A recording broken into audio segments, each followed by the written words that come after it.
My pleasure. Yeah, it's kind of an interesting time always in Pakistan, and for 70 years that has been what Pakistani democracy has been. So I'll be presenting. It's a joint paper with me presenting and my professor that will help me. Kind of, I would say, a brainstorming session happened with them, and that came out of it. So I'll be presenting on democracy Pakistani style, violence and extremism and political narratives in Pakistan, especially in current times. So that will be the sequence of my presentation. I'll introduce what actually democracy and which major players are in it, how extremism and political narrative has been included in Pakistan, and two case studies. One is of Mutahida Qawmi Movement, or MKM for short, and another is Pakistan Tehreek-e-Insaf, who has recently been kind of incarcerated, and my analysis and conclusion why this has happened, why the extremism and political narrative is forcing Pakistani democracy to be a par with any other country that is either failed or is failing. So with further ado, I'll introduce. So Pakistan's 7 decades have been existential contradictions. Either it's in its national identity or political system or its economy. Pakistan has been in three major wars with its neighbor country, civil war that kind of truncated its landmass. It has its ruining economic prospect, its over-reliance on its wealthy and powerful friends, and usually it is in use for its conflict between domestic players. And however, this fact has not presented as Pakistan to be a major ally and partner in international politics, especially in South Asia. The literature on Pakistan, if you read it, if you have been reading it for past 2 decades, terms Pakistan as dangerous, ungovernable, most dangerous country in the world, and most importantly, in recent scenarios, and intolerant. There are very few supporters to the view that Pakistan is a peace-loving country with a tolerant society. And its political landscape has been engulfed by three major players: the modernists or the liberals, the conservatives or the religious side, and the social reformers or ethno nationalists.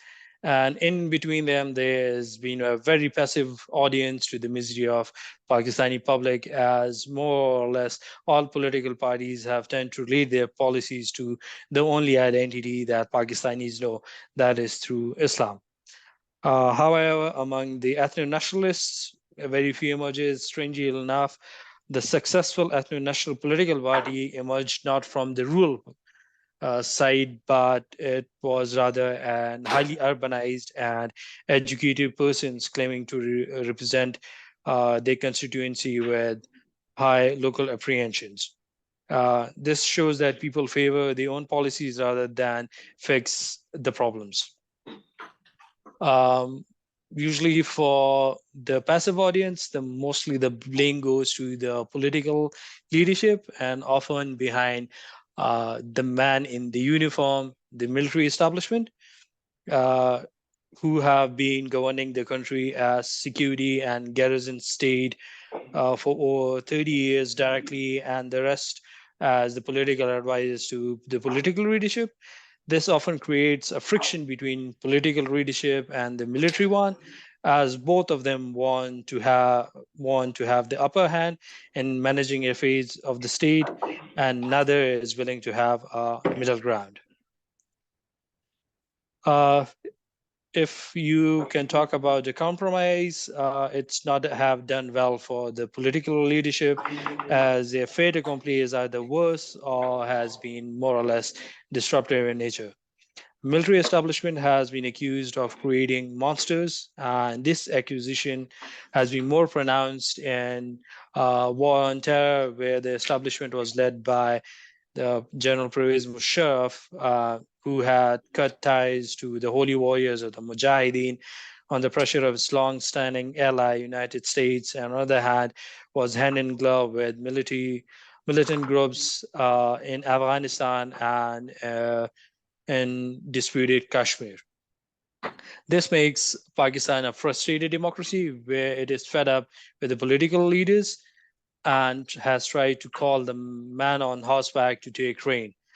With the inherent power of violence, the state has supported certain political elements, and when conflict arose on an issue, each has turned on each other. So this has further led to political instability and the use of violence by political force to enforce their version of political dogma that has become a frequent artifact. So this paper will analyze such personalities and political entities with the policies and agendas that have led their supporters to use violence as a political tool to enforce the agenda of their leadership. So I'll explain what political extremism and political narrative means. And for the sake of this paper, I'll use this definition, which is the will to power by a social movement in service of a political program, typically at variance with that supported by existing state authorities and for which individual liberties are to be curtailed in the name of collective goals, including the mass murder of those who would actually or potentially disagree with that program. Uh, for the past 2 decades, literature on Pakistan has been focused on religious extremism and terrorism, and there have been very few studies that actually mention use of religion in the political sphere as not mere a slogan, but as a main agenda. The rise of the middle class as the new elite in the political domain and the continuing dynastic politics has further aggravated political instability as there has been much focus on leader worship than factual issues at hand. In between, there are some leaders who are hailed as saviors of the nation, and their charisma not only charms the population but also hurls them to be regarded as demigod. That is why majority of the political party leadership that usually comes from the middle class have tried to create political parties or gather support from those belonging to the middle class. So the rise and fall of the MQM-led violence. So in early 80s and late 70s, a new political power with a new political identity claimed the urban areas of Karachi and Hyderabad that is deep in south in the province of Sindh. It started as All Pakistan Muhajir Student Organization. Muhajir by means the migrants who have migrated from uh, India during the partition. This political power was led by lower middle class students who were trying to get more as their uh, from the education institutions and have their say as they thought that nobody was listening to them. So this was led by Altaf Hussain, who was himself a second generation uh, Mohajir or a migrant, and as a founder of the All Pakistan Student Mohajir Organization, he was known for his oratories since early days, and he had been arrested and accused of inciting violence pretty much all his life. It is interesting to know that he has been, or MQM has been alleged to have support of the military establishment due to their antithesis to the feudalistic and socialist parties in Sindh, particularly the Zulfikar Ali Bhutto's Pakistan People's Party, and its dramatic rise and the newly created identity not only created a heightened sense of paranoia, but it further aggravated to such an extent that it had to form an invisible military wing to retain and counter the political environment in already volatile cities such as Karachi and Hyderabad in a very hard politically charged society in 1980s. In such a political environment where the state was unable to tame the influx of guns, drugs, and violent culture, Altaf Hussain created a disciplined force as well as organized party, and he was usually accused of his telephoning speeches, and he tactically made maximum use of media facilities, even to the extent of manipulation, and has never shied away from resorting to physical harassment of those who were against his policies or him.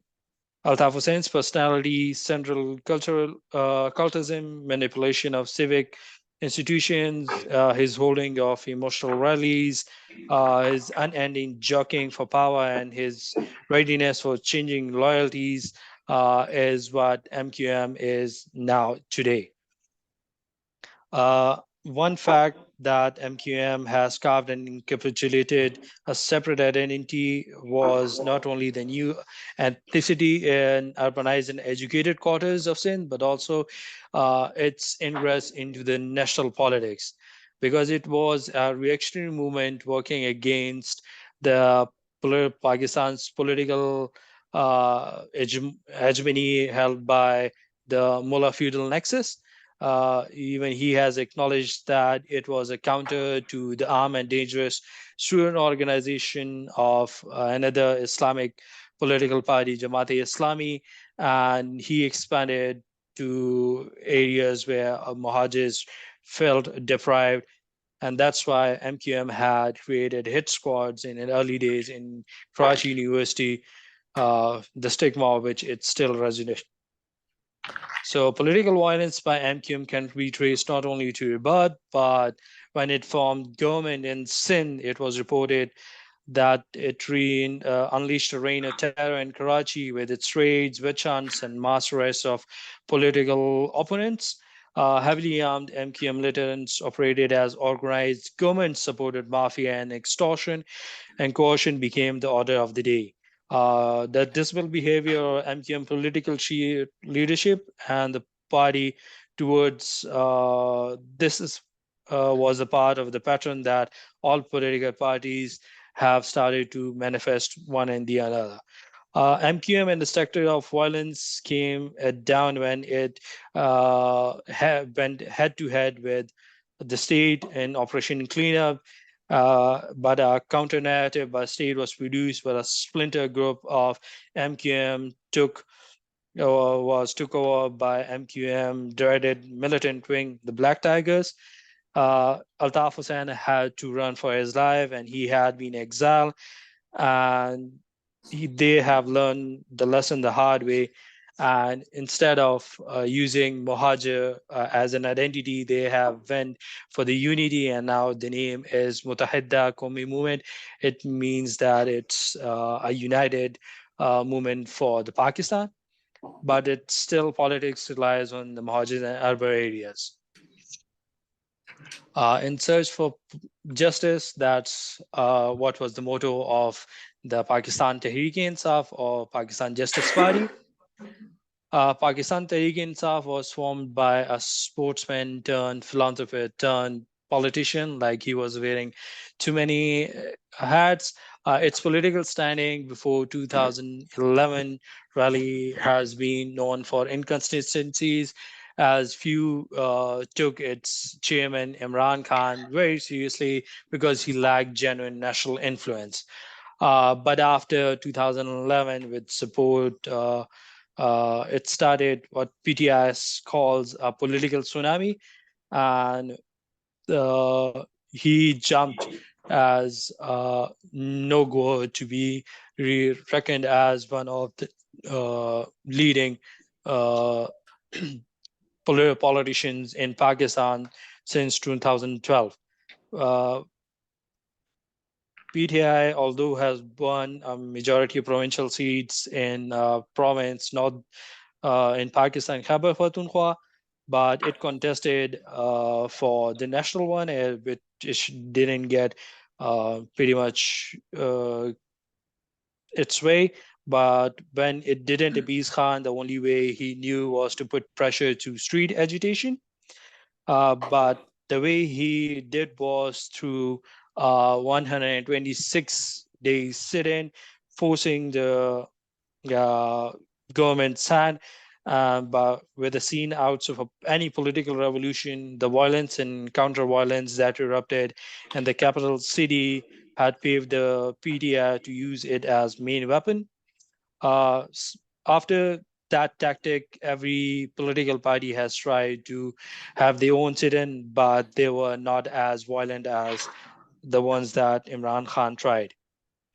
He started his coming as government in 2018 as Naya Pakistan or New Pakistan, which was his euphemism for creating Pakistan's newfound independence.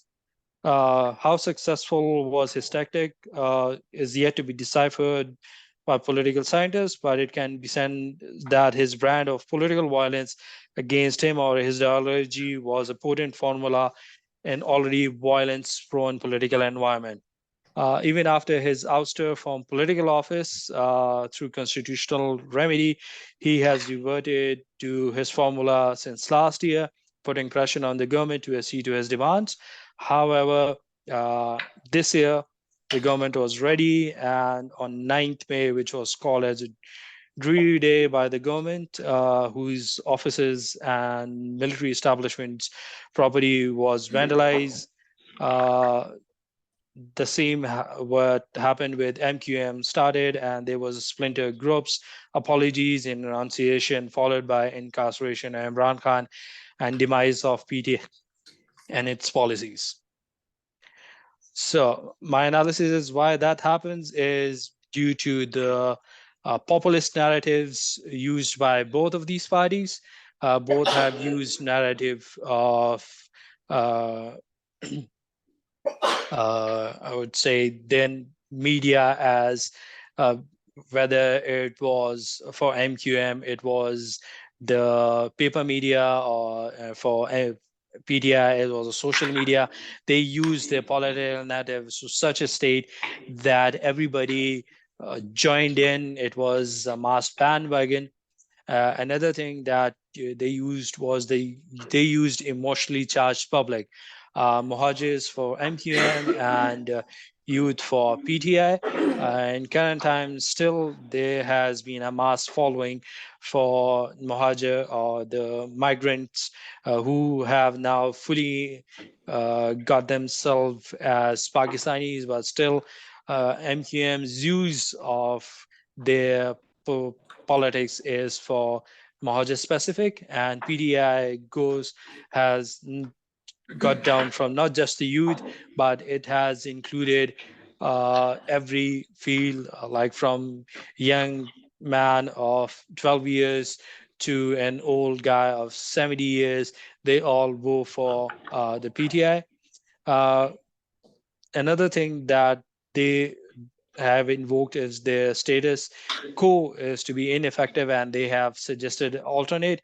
MQM try to have an alternate that if nobody is taking care of your problems, nobody is giving you security, you should take that in your matter into your hands. The same with PTI. PTI was in that if the government is not listening to us, we'll have to force the government through our agitation, through street politics, and its destruction of the property. Not just only that, incarceration of their own political opponents for as many as just buying a paper. And both have, although MQM has resorted to Islamic reference not as much as PTI has done so, but now and then they have used Islamic reference like Medina Constitution or Islamic welfare state, or having egalitarian references by MQM. They have used that if that the Constitution of Medina says that uh, it requires all of them to come together and have a proper system where everybody is made equal, when in fact none is. They have used their power. They have actually misused their power, as I have mentioned in MQM's time. They targeted their own with gangs. Now social media is used by PTI to target their political opponents in and out of office, which was in some instance successful. But when the PTI had to face the music on their own, it was kind of a done deal. So their own tactics, when they were used on them by the state, they were no more, I would say, relevant. And that's it from me. If you have any questions, queries, I'm open. Thank you very much, Kashif. Are you able to stay online during the rest of the panel, Kashif? Because we'll come to some questions. I guess I do. If that's okay, thank you. I'm sure there will be many questions, but we'll come up to the questions at the end if we can. Because it's one thing about this panel that's very interesting is that we're going from Pakistan to Australia to Brazil. Lots of differences, but also some strange points of commonality. Ibi is coming up now to speak to us, Ibi Losoncz, about democratic erosion, a result or part of the problem. And in many ways, Kashif, that's what you've been speaking about as well in a different context. And then after Ibi, we'll be hearing from Enio, who will speak about the erosion of democratic institutions in Brazil. So we'll come back at the end, if that's okay, Kashif, for questions together, because perhaps there'll be some questions that cut across all three countries. But thank you, Sure. Ibi, and thank you, Kashif. I'll pass the mic to you. Okay, thank you. Thanks very much. And looks like my PowerPoint is already up there. Thank you very much. So thank you for the opportunity to present this paper. And my aim in here is to disrupt some of our existing understanding of democracy and the far right in Australia. And I explore the extent to which far right values inhabit Australian democracy. I propose that two of the key elements of far right ideologies, that is nationalism and authoritarianism, were already constructed into Australia's historically situated social structures and culture. The existing presence provided an opportunity for the far right to leverage these sentiments in the mainstream and connect to them the third key element, which is populist strategies. So, according to conventional view on the radical right is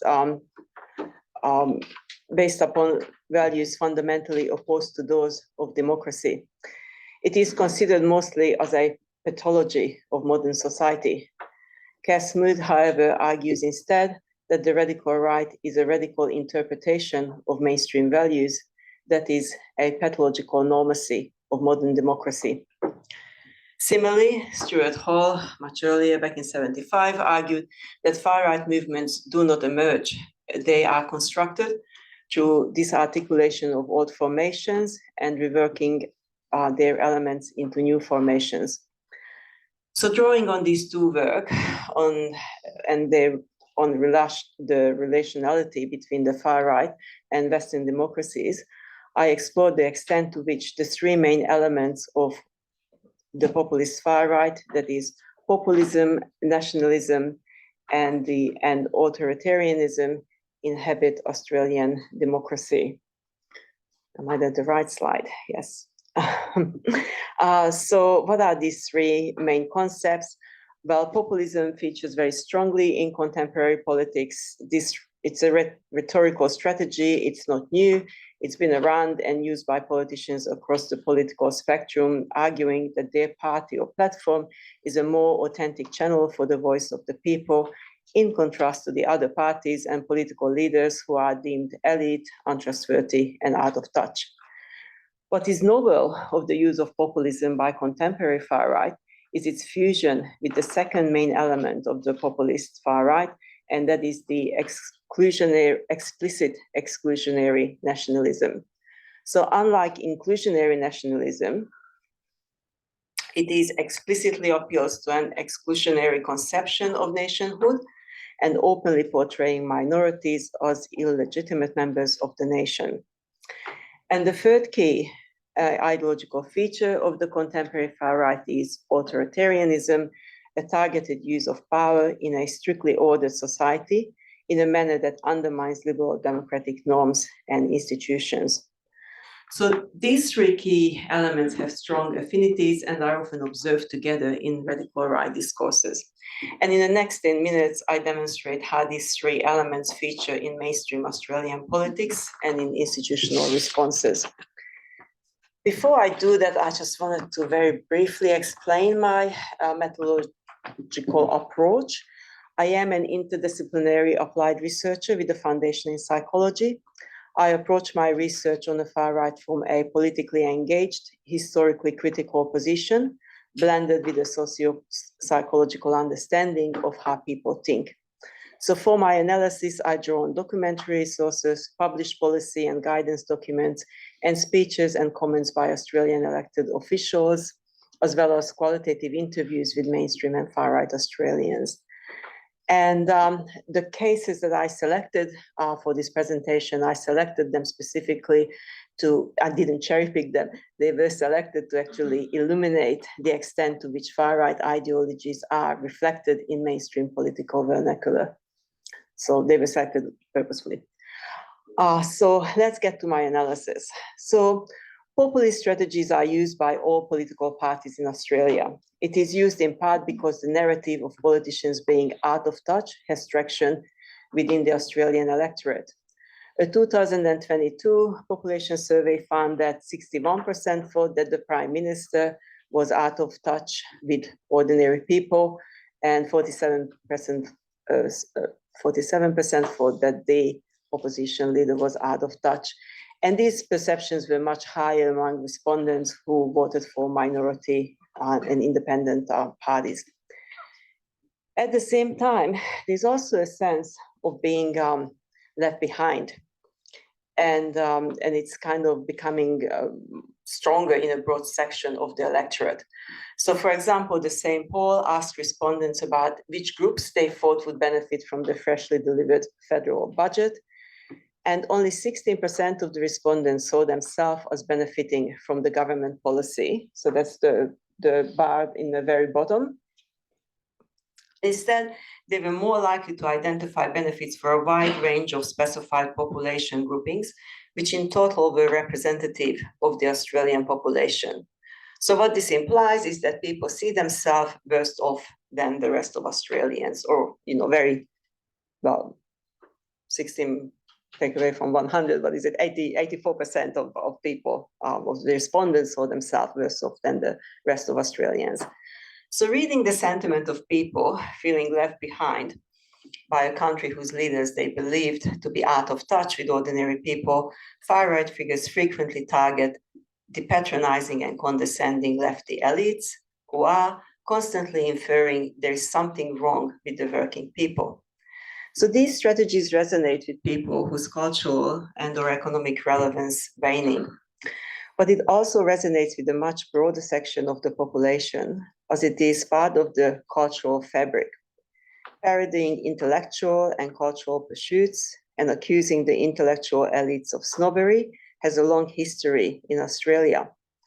But in the far-right discourse, the existing narrative of dislike, disdain has transformed to distrust and adorance of the malicious and morally suspect elites responsible for rigging the system to benefit their proteges, such as First Nation peoples and refugees, many of whom are racially visible. And they do this at the expense of the hardworking Australian families.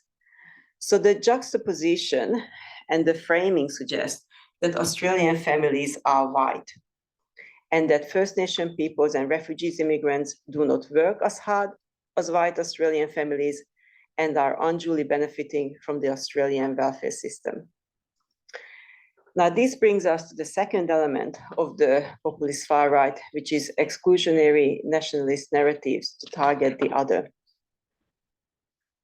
So nationalist narratives are not foreign to the Australian political and social discourse. There are frequent references to national interest, nation in danger, Australian values, and dissenting voices or actions are often labeled as un-Australians or lately as threat to the security of Australia. Furthermore, exclusionary ideas based on categories such as race and sex part of Australian history.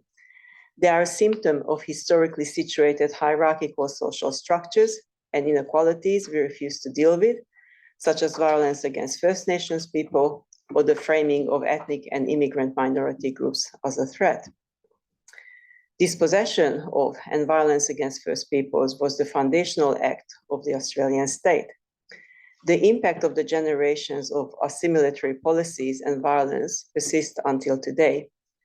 And as argued by First Nations researcher Irene Watson, the violence that was the foundation of the colonial legal system is now integral to Australian law. With regards to the framing of ethnic and migration minority groups as a threat, race-based exclusion was at the center of the first pieces of legislation to federal parliament, the White Australian Policy, a key government policy aimed at interconnecting Australian national identity with whiteness. So that was 100 years ago, so how far have we come? When in 1996, Pauline Hanson, in his first speech to the Australian Parliament, claimed that we are in danger of being swamped by Asians, she was met with mild to strong condemnation from mainstream political parties. 20 years later, however, exclusionary discourse has become mainstream political strategy. Leading up to the 2016 federal election, the then Immigration Minister Peter Dutton responded to proposals to increase the annual refugee numbers by claiming, for many people, they won't be numerate or literate in their own language, let alone English. In the same interview, he further claimed that these people would be taking Australian jobs. There is no question about that. Now, these two claims may appear contradictory, but they form the far right's cohesive narrative that refugee migrants and other excluded groups are less human than the rest of us. They are uncivilized, hence the reference to their being illiterate. At the same time, they are also viewed as a demographic threat, as people who will take jobs away from Australians. Now, these comments tend to be dismissed as dog whistling, which it is, but it is much more than that. It is also addressed to the mainstream of so-called hardworking families. It legitimizes the fear of being left behind and the need to protect such families from being outdone by individuals from groups perceived to be beneath them. In these comments, Dutton normalizes exclusionary agendas and permits racist messaging to gain legitimacy and become acceptable. Racism is also embedded in Australian social institutions, including workplaces. In a secret recording later played by 60 Minutes, one of the members of the NSN, who at the same time worked as a senior security manager at Crown Resorts, described how he regularly denigrated non-white employees at his work. He said, "Obviously, it is a diverse workplace, but the funny thing is, all the upper management are all white. So, I got no issue being bossing around expertise. And I just get them to do the shit jobs."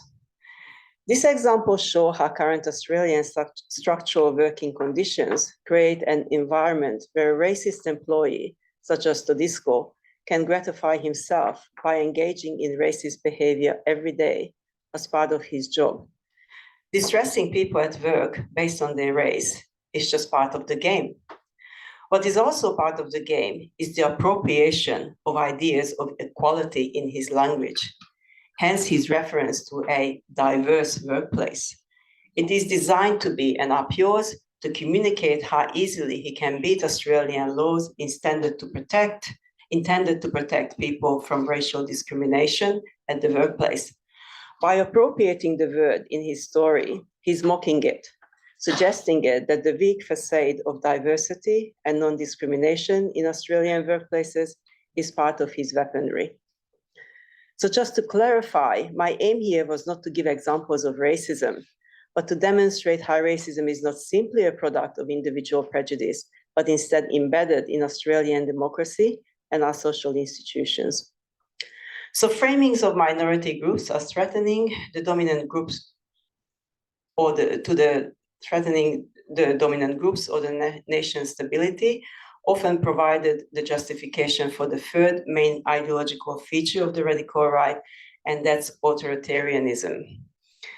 And there are many examples of the use of state power and violence to undermine liberal democratic norms in Australian democracy, such as the indefinite detention of asylum seekers, the so-called Northern Territory intervention in 2007, or the most recent action against climate change protesters.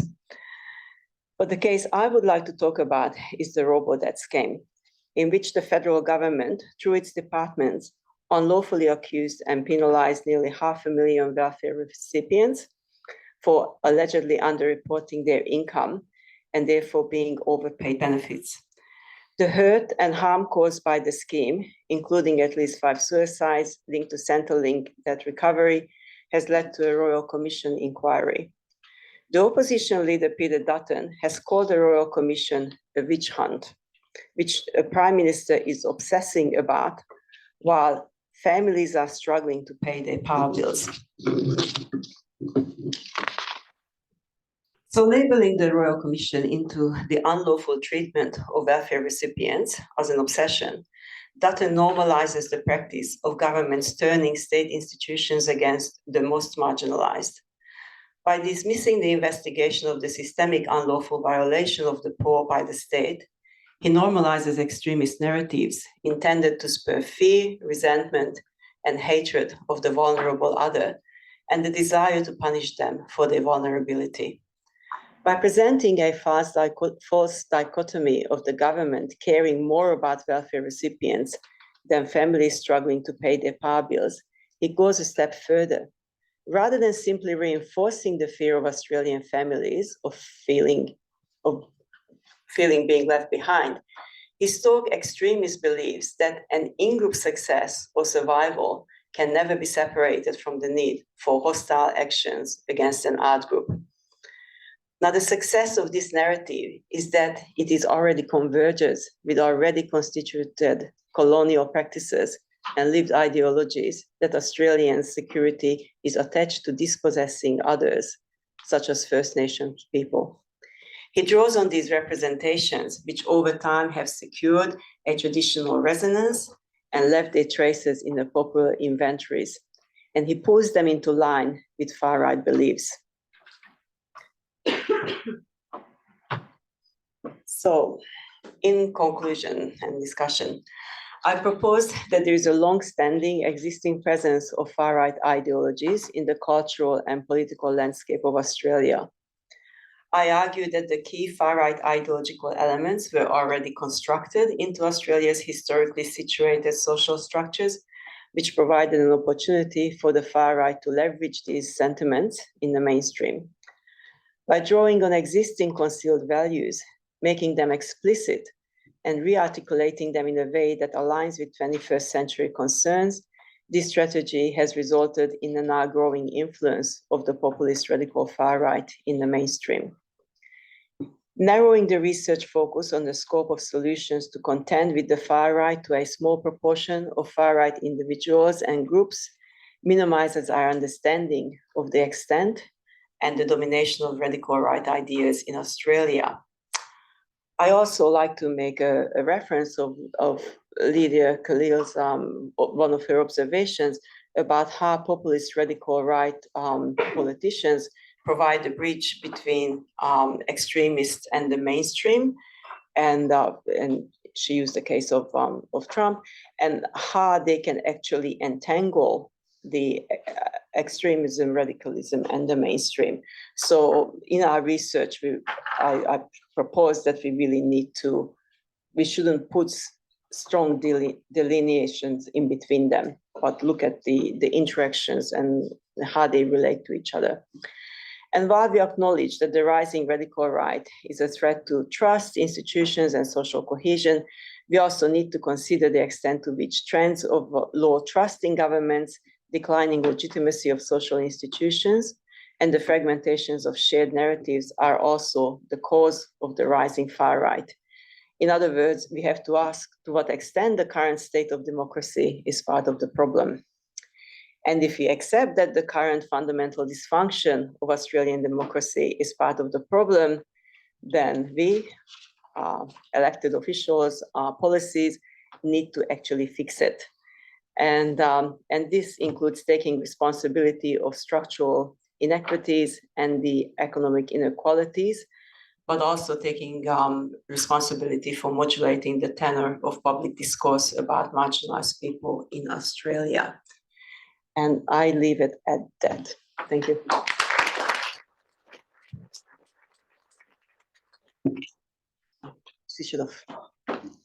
Many thanks, Evie, and we'll. I mean, there's a lot to unpack there, needless to say. But we'll come back to it after Enio's presentation, because it's really good we've gone from Pakistan to Australia and now to Brazil, because although these are very different contexts, some similar dynamics and challenges, particularly this question about erosion or undermining of democratic institutions. So Enio, you're with us now. Yep, excellent. Thank you very much. Enio Viterbo Martins is speaking to us about the radical right-wing terrorism and the erosion of democratic institutions, and exploring the radical motivation behind the January 8, 2023 Brazilian riots. So sort of 2 years after the January 6 attack on Capitol Hill, we had a similar attack in Brasilia.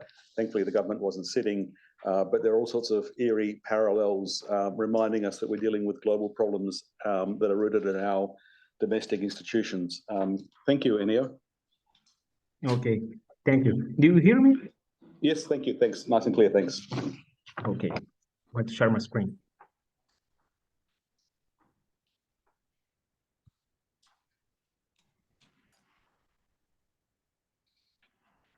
You are seeing my screen? Yes, thanks, Enio. Okay, thank you. So hello everyone, my name is Enio Viterbo, and I'm going to present today a part of my research about the insurgent acts of January 8th in Brasilia, capital of Brazil. I don't know if you saw something about Brazilian democracy, but we had some problems in the last 4 years with this guy. But I believe that our main threat to democracy is not from power, but comes from the judiciary, and let me explain that. Because of some acts of Bolsonaro and his radical supporters, the Supreme Court of Brazil started an inquiry in 2019 about some discourses and attacks that were on the internet targeting the Supreme Court and its justices. The president of the court in that time, Dias Toffoli, handed out the responsibility of these investigations to the Justice Alexandre de Moraes. Was it in that point that our problems began? The object of these investigations were too much generic, and this gave the possibility to Moraes to arrest, to do whatever he wants, like investigate whatever he wants and arrest whatever he wants. So with the judicial consequences of Moraes' strategies were a complete domain in those inquiries on the destiny of his enemies. And Moraes have a political background. He has close ties with politicians, as the now Vice President Geraldo Alckmin and the former President Michel Temer, who appointed him to the Supreme Court.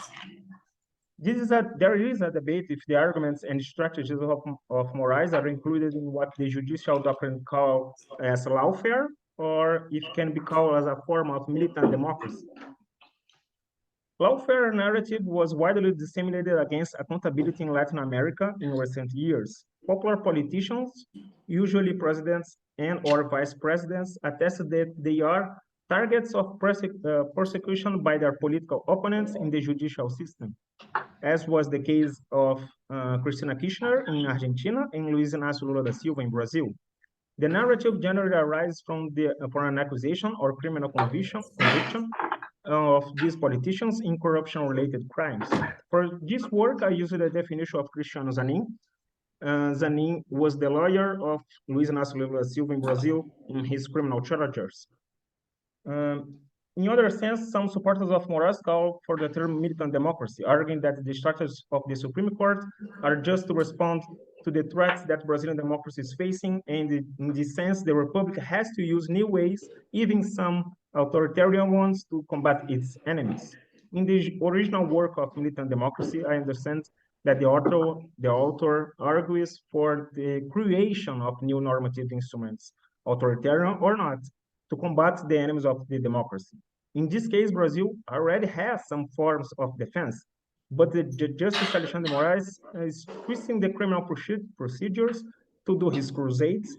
Moraes is using the law as a weapon to diminish the rights of his own political enemies and critics. But now you have to be thinking enemies. Yes, a justice from the Supreme Court of Brazil has a lot of enemies, starting from the radical supporters of Bolsonaro and Bolsonaro himself. Moraes used several strategies to combat his enemies, like censor his critics and enemies by shutting down their social media profiles or YouTube channels, imposing huge fines, attacking their lawyers of his enemies, using the structure of the Supreme Court to charge individuals who do not have the right to be prosecuted by the Supreme Court, basically as another kind of judge. Right now in Brazil, he is the law, and sorry for the old reference. At this point, we have to understand that this legal debate has direct influence on the Brazilian society, because as the work of Viterbo says, people tend to radicalize if they have the perception that they are being treated unfairly, and one of the principal causes of radicalization is the rejection of democratic principles, which can come from the delegitimization of the democratic institutions. In this sense, we believe that the constitutional court's behavior can have a backslide effect and cause their own delegitimization, increasing in this way some kind of radicalization. In this sense, although the focus of this presentation is not the discussion of Brazilian law, I separate some examples of the strategies that Moraes is using that are almost unanimously said to be illegal and can cause this delegitimization of the court.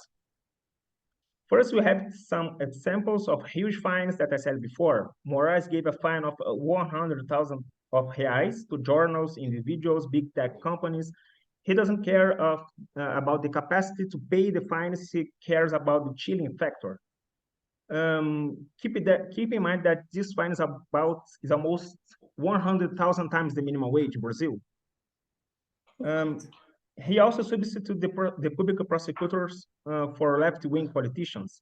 So he accepts petitions from politicians in those investigations who are asking for Moraes to do something as censor a political opponent or other kind of measure. Here in this picture, I present to you a petition made by the politician, the senator, Randolfo Rodrigues, an ally of Lula. And the last example, it's an attack on the lawyers, as imposing fines on them, forbidding them to see their clients, or even forbidding them to see the investigation files. Now, I just want to demonstrate the difference between a normal criminal proceeding and the Moraes proceeding. So what are the consequences of this kind of strategy? As we said before, we focus here on the individual perception and not the legal debate itself. But we can see that these have a direct impact on the perception of the Supreme Court and the feeling of justice in Brazil. The opinion about the Supreme Court in Brazil was deteriorating in this period. Like we can see in this public survey, but you can say to me that there's no correlation, there's no correlation between those facts. So I present you another survey that asks for the perception about how authoritarian the Supreme Court of Brazil was. And 54% of Brazilians, almost 54% of Brazilians said that Brazil was under a dictatorship of the judiciary. But what about the individuals? So in this scenario that the acts of Moraes were saw as outside of the law by many legal experts, how the common people, the supporters of Bolsonaro, react to this kind of instrumentalization of the law?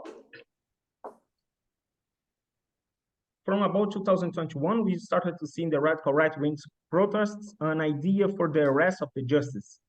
But the Bolsonaro supporters considered that the Supreme Court was interfering directly with the government of Bolsonaro, and second, that the Justice Alexandre Moraes was in fact targeting the president.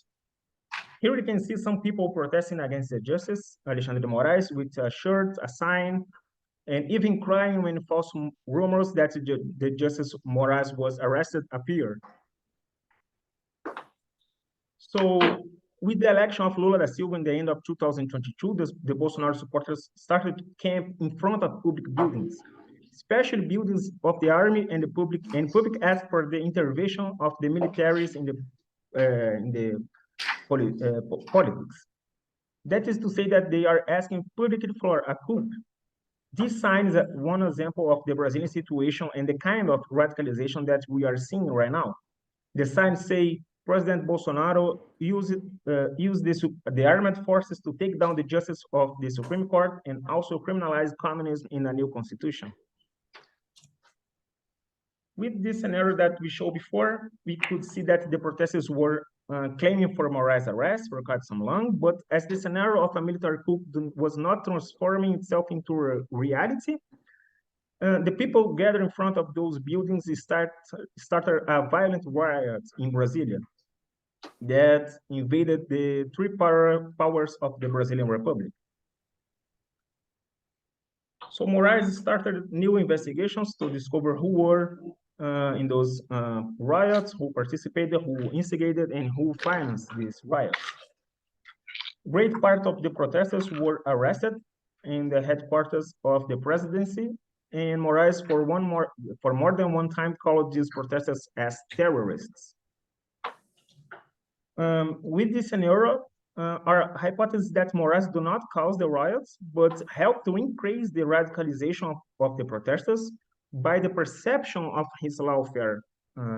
So to understand this perception, we have to interview the protesters and his lawyers to understand their motivation and how the strategies of Moraes are impacting the protesters. So after 6 semi-structured interviews, we get to this point.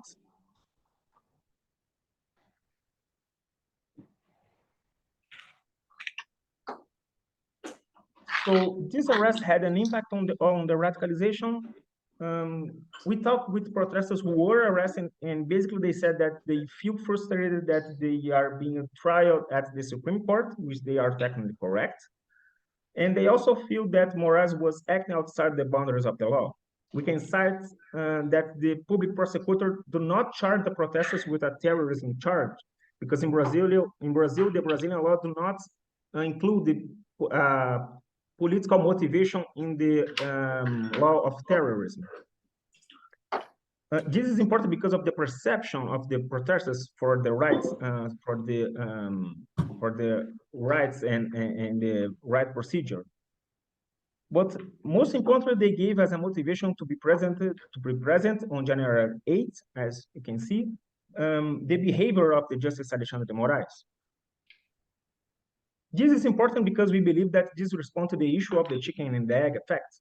Like Moraes is combating the radicalization, or the radicalization is being formed by the behavior of the justice. So with the results seen so far, we can see that the perception of injustice treatment or politicization of the courts is getting worse. The extremism see that they are individually being targets of Moraes' lawfare, and now I have to explain how Moraes is prosecuting these individuals. The charges are generic because the prosecutor said that this is a mob crime, so this is impossible to individualize the behavior of the involved. So they all have more or less the same generic description on the charges, but this is actually possible, and Moraes not invented this kind of responsabilization. But I have to mention that he invented that they are related somehow with a deputy or a senator, because this is the only way that the Supreme Court have to prosecute normal people direct on that court. The importance of the lawfare concept has now improved since the Zanin, the author that I said before that I am using, become a justice of the Supreme Court pointed out by President Lula. This has a direct impact on the radicalization of the protests. Although a lawyer said to me that some of his clients do not want to participate in politics anymore, so this person was taken out of the public sphere, I have a direct response from a protester who said that he would participate in a riot again, because he understands that his right to protest was being violated, and his time in prison did not serve to him as a kind of lesson, but served to him as a form of victimization. So how we can deal with a court that is having a direct impact on the radicalization process of the society, and at the same time protect this court from the attacks that they are suffering? A great effort, the most important thing is to find a way to help to de-radicalize the Brazilian society and involve the court in this effort. The court is not just Brazilian court, but the constitutional courts. For the Brazilian case, we can say that based on the findings that we have so far, the protesters do not see their fault only on the Justice Alexandre Moraes, but also on the rest of the court, because they allow the Moraes to behave himself that way. In this sense, we believe that we have to construct some kind of control of the justice political behavior that has to be strong enough to send a message to the radicalized part of the society that their opinion has been heard, but maintaining the capacity of the court to punish the acts of extremism. Using the staircase of Haddam, we have to maintain the radicals on the ground floor of the radicalization. That's to say that we have to create some kind of mechanism to prevent the perception of unfairness that those people suffer, and maybe the unfairness itself. To conclude, Brazil is a great laboratory for democracy right now, and our paper tried to understand the motivations of the extremist radical wing supporters of Bolsonaro. We discovered that the perception of unfair treatment had a great impact on the radicalization. And we have yet to discover a way to respond to this kind of treatment and protect the democracy against the extremism of some supporters of populist politicians. Thank you.